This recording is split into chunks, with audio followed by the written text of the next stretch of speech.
This is going to be my notes and reflections on Chapter 5 of B.J. Penn's autobiographical book, Why I Fight.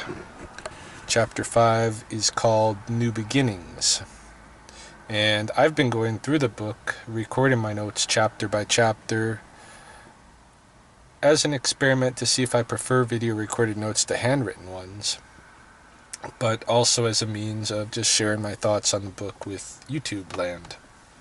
If you haven't read the book, this video will contain spoilers. So, up to you whether or not you want to watch from here, but consider yourself pre-warned. So, Chapter 5 picks up with BJ at age 18. He has been training for 2 years at Ralph Gracie's jiu-jitsu school in Mountain View, California. He has basically recruited his immediate younger and immediate older brother to join him in the training, and he's been doing very well. He's been winning all kinds of local tournaments, and he's gone twice to the Mundial, kind of international BJJ championship in Brazil, and he's won that for his divisions or come close, and he's risen to be awarded his purple belt by Ralph Gracie, and yeah, he's definitely looking like he might be able to have a martial arts career of some sort, although it's curious what he might be thinking, because at the time it's not like it is now today. I think 1999 or so when he's 18, and and at this point you don't have the huge martial arts fighting industry that you have today, although certainly you'd have kickboxing and you do have these tournaments and all of this, but to think that you can make a living as a martial arts fighter, it's something. But again, we can see from the previous chapter that his family has some resources, because they're shipping their boys all over the place for educational purposes, both kind of mainstream university education and martial arts education in BJ's case, and in the case of his younger brother, martial arts education. And these boys are not working, they're not holding down jobs or anything like that. They seem to be fully funded by their father. They have an apartment, and all of this is going on. And in fact, at this point, at age 18, BJ's starting to feel like he's kind of outgrowing even Ralph Gracie's school, because he's been training with the same guys, and even at the tournaments he's been fighting the same guys, and he wants to maybe explore a little bit and see if he can find some different training situations and some different circles so that he can get new skills. And just kind of the same way that he went to Ralph Gracie's school as a way to take the next step in his personal development, now he's beginning to look at other ways to do that. And so his older brother, who had been going to university in Las Vegas, had trained in a school called Nova União. I don't know if I'm pronouncing that right, but it means New Union, and it's owned by a guy named Pederneiras, who's very famous Brazilian jiu-jitsu specialist. And so BJ thinks maybe he'd like to go train there for a little bit. And again, seems to be banked by his father. And so he shoots off to Las Vegas, leaving his two brothers back in California to continue their training with Ralph. He shoots off to Las Vegas, starts training in the Pederneiras school, the Nova União, and Pederneiras himself, I guess, is living in Brazil, so he's not there all the time, but there's a good core group that are there.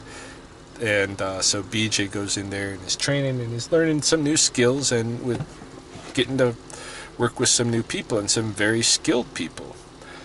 He's getting himself into, more circles that are putting out very skilled martial artist people that are eventually going to become big names in the UFC when that happens.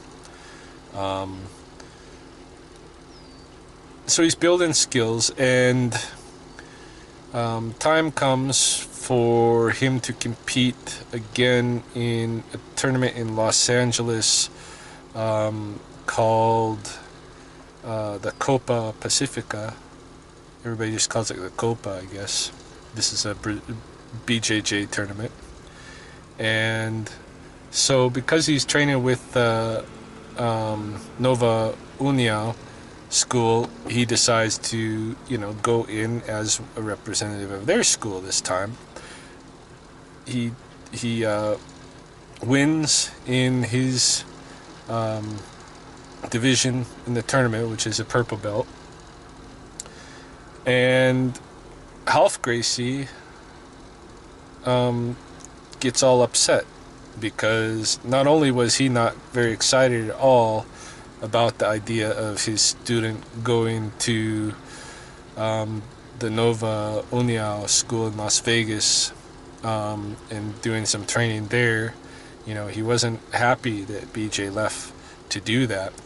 And even more now, BJ's gone into, a fairly important tournament in the U.S.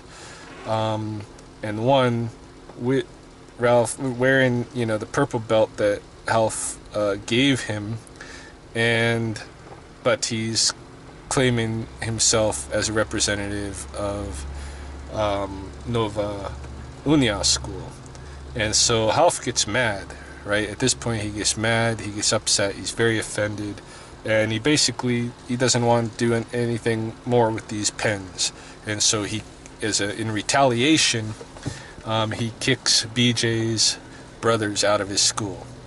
Says he doesn't want them in there anymore. So he gets rid of BJ's immediate younger and immediate older brother, and that relationship is fractured over this thing. So this bothers BJ, of course, because his whole purpose in going out and training at the Nova União was just to take himself to the next level in his development and get out there, get some new novel training experiences with some new sparring partners. And it's all for good purposes. He doesn't feel like he should be owned by Ralph Gracie. He's just trying to develop himself. So he feels like this is a crazy kind of overreaction, and really it is, because it's certainly economically, he was good for Ralph Gracie school. He came there all the way from Hawaii to train for 2 years, and won tournaments and brought recognition to the school, and then recruited his brothers into the school, and who knows who else. So for Ralph to get all upset because he goes and trains with this other school and represents them in the tournament seems to BJ and to myself as just reading this as a little bit petty and unfortunate.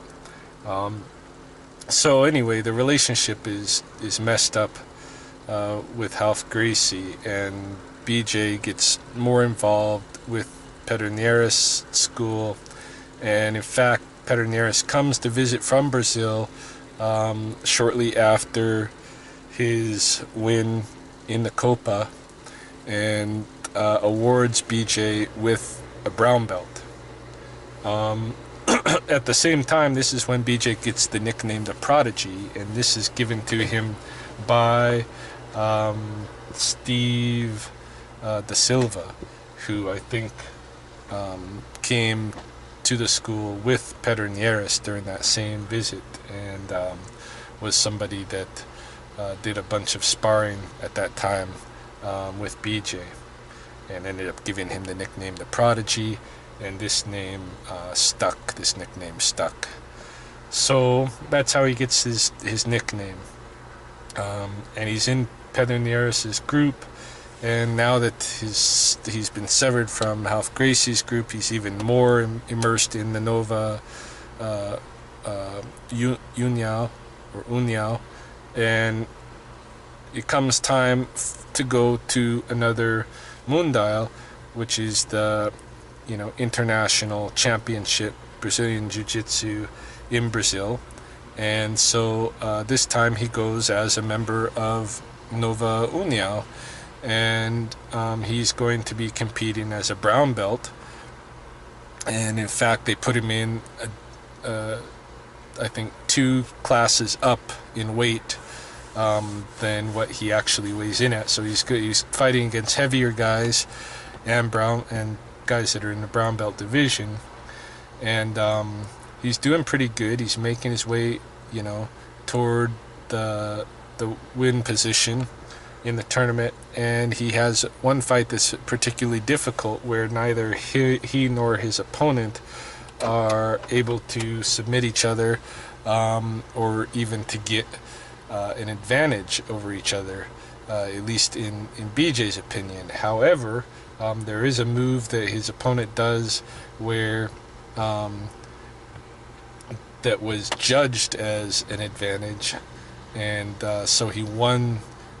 His opponent actually won that fight by a point or something like that, because of this supposed advantage that he gained. But the whole time that he's fighting, Ryan Gracie, who is Ralph's younger brother, is on the sidelines, like rooting against him, and yelling at the referees and stuff like that to recognize things that his opponent is doing that should be awarded points. But it's pretty clear that Ryan is doing this again just out of revenge, because BJ is now fighting as a Nova União student instead of a Ralph Gracie. And so BJ loses that fight, ends up coming in 3rd place in his division, and is upset because of course he's trying to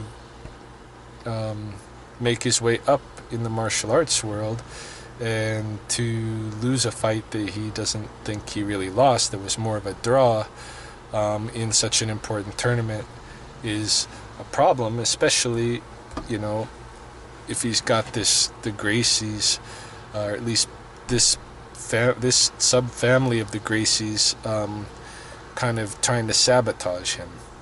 And this is where the chapter ends.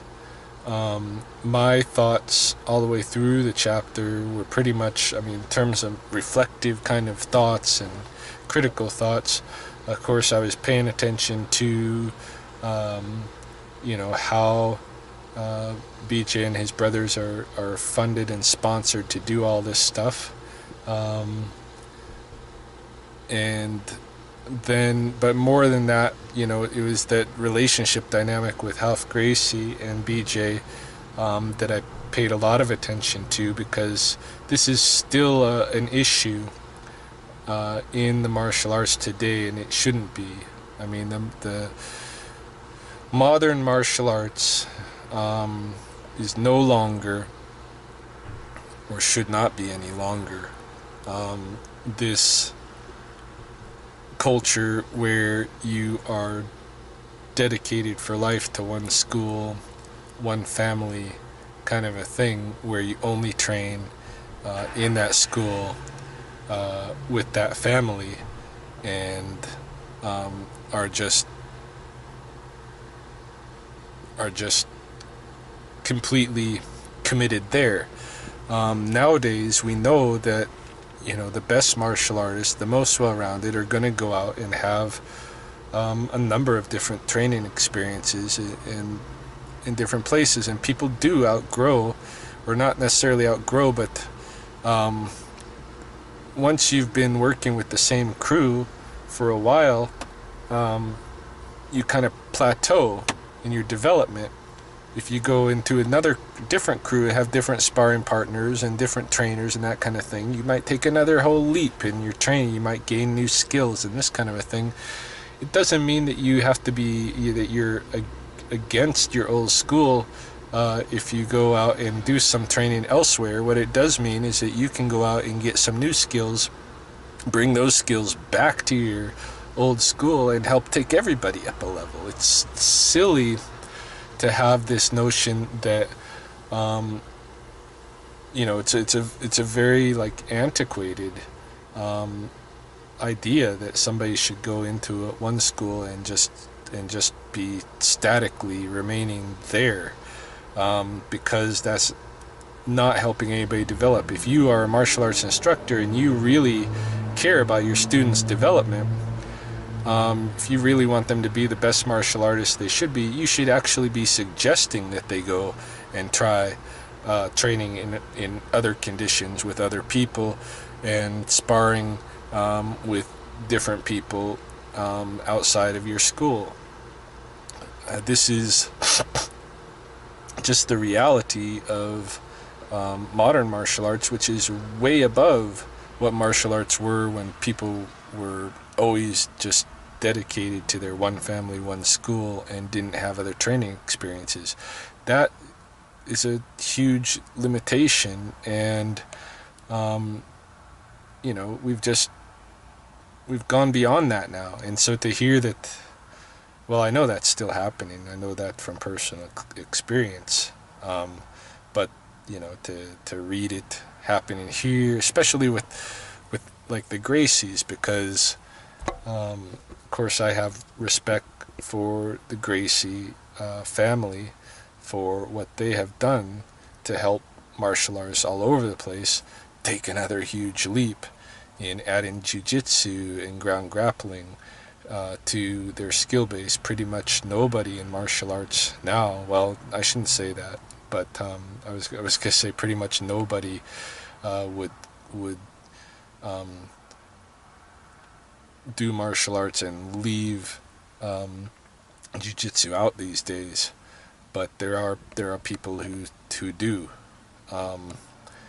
and I personally, I think it's unfortunate, because there's a whole range. It's basically that grappling, ground grappling range that is essential. It's absolutely essential, and the Gracies showed everybody that, and so they changed the martial arts scene. Their family largely, by their actions, changed the martial arts scene, and helped everybody get better.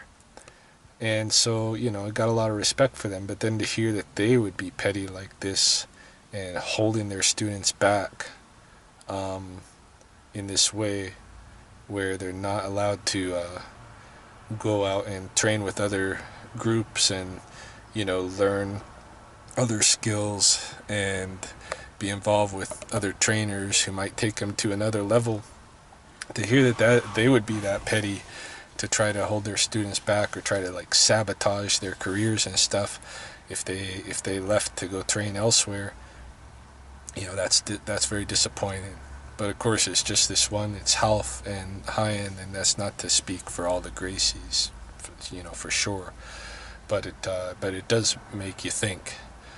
Like, you wonder if that's the way they are, whether or not that kind of runs, that sentiment that students should be dedicated to just that school, whether that sentiment kind of runs through their family. It's hard to say. I don't know them. So, but anyway, those are my reflective, critical thoughts on the chapter. And so on to chapter 6.